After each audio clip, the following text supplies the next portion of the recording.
পুরো ভিডিওটা না দেখে অনেকে বলবে ছি ছি ছি ছি এগুলো আবার কি খায়। বন্ধুরা, এগুলো হচ্ছে গুগলি। এগুলো আমি অনেক অনেক অনেক জায়গা থেকে অল্প অল্প অল্প অল্প করে অনেকটা জমিয়েছি।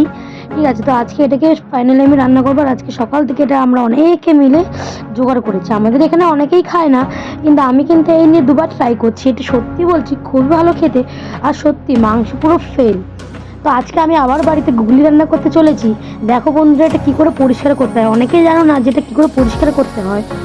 অনেকেই বলবে হ্যাঁ আমি তো জানি, কিন্তু না বন্ধুরা, এটা ভালো করে দেখে নাও পরিষ্কার কি করে করতে হয় আর রান্না কি করে করতে হয়। আজকে আমি সবার সাথে সব কিছু শেয়ার করছি। ফার্স্টে আমি গরম জল বসিয়ে নিয়েছি, আর তার মধ্যে প্রায় অনেকখানি নুন কিন্তু দিয়ে রেখেছি। প্লাস এই গুলির মধ্যেও অনেকটা নুন দিয়ে আমি হাত দিয়ে আর একটু জল দিয়ে কষলাতে শুরু করে দিয়েছি, যাতে এই গুলির গায়ে যে মশলাগুলো আছে, মানে সেই নোংরাগুলো, ঠিক আছে বন্ধুরা, সেই নোংরাগুলো যাতে ছেড়ে যায়। এর জন্য নিয়মিত 4 থেকে 5 বার নুন দিয়ে ভালো করে, আমি যেভাবে ডলছি সেইভাবে যদি ভালো করে এরকম এরকম করে ডলো, তাহলে অনেকটাই প্রায় ময়লা কিন্তু উঠে যাবে। তোমরা এখন বলবে কেন আমি কি শামুকের এই পুরো খোসা শুদ্ধ খাবো নাকি? খোসা শুদ্ধ তো খাওয়াই যায়, কিন্তু তারপরেও আমরা এটাকে ছাড়িয়ে খাই। তোমরা দেখতে থাকো আমি রান্না কিভাবে করছি আর পরিষ্কার কি করে করি। অনেকেই এখন কোশ্চেন করবে কি করে করো, তাড়াতাড়ি দেখাও। আরে বন্ধুরা, ছোট ভিডিও, এত ছোট ভিডিওতে সবকিছু কি করে দেখাবো? যতদূর দেখাচ্ছি ততদূর তোমরা দেখতে থাকো। কিভাবে রান্না করতে হয় অবশ্যই দেখতে থাকো। আর কারা কারা এটা খাও আমাকে জানাবে। দেখো বন্ধুরা, কত নোংরা বেরিয়েছে। আর এই দেখো বন্ধুরা, আমরা কিন্তু প্রায় অনেকগুলো ছাড়িয়ে রেখেছি। কিভাবে ছাড়াতে হয় সেটা একটু দেখিয়ে দিই তোমাদেরকে একটা। আর আমাদের প্রায় 4 থেকে 5 ঘন্টা লেগে গেছে এই কটা ছাড়াতে। এখনো দেখো 1 গামলা রয়েছে। আর তোমরা ভিডিওর ফার্স্টেই দেখেছো 1 গামলা নিয়ে বসেছি। হ্যাঁ, এই 1 গামলা ছাড়াতে কতটা যে কষ্ট হয়েছে সেটা শুধু যে ছাড়িয়েছে সেই জানে।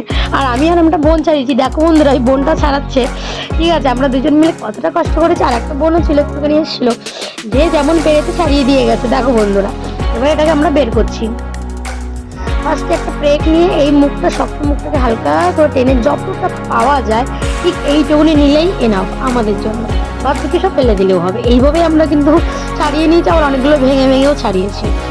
ঠিক আছে, আর এগুলোর মধ্যে না একটা লিকুইড, মানে দেখো এখনই তোমরা ফলো করো, এটার মধ্যে নুন দেওয়া আছে। ছাড়িয়েছি, ছাড়ানোর পরে নুন দিয়ে চটকানোর পরে একটা গ্যাজা গ্যাজা লিকুইড টাইপের বেরিয়েছে।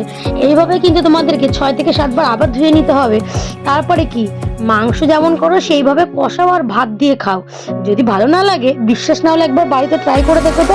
ফার্স্টে একটু তেল দেবে, সর্ষের তেল দাও বা সাদা তেল দাও। তারপরে পেঁয়াজ কুচি, লঙ্কা কুচি ভালো করে ভেজে আদা রসুনের পেস্ট দিয়ে নাড়িয়ে চাড়িয়ে টমেটো পেস্ট দেবে, বা টমেটো কুচিও দিতে পারো। তারপরে যা যা মশলা দেয়, নুন, হলুদ গুঁড়ো, জিরের গুঁড়ো দিয়ে ভালো করে কষিয়ে এটি গুগলি দিয়ে রান্না করে খেয়ে নাও বন্ধুরা, হেবি সুন্দর।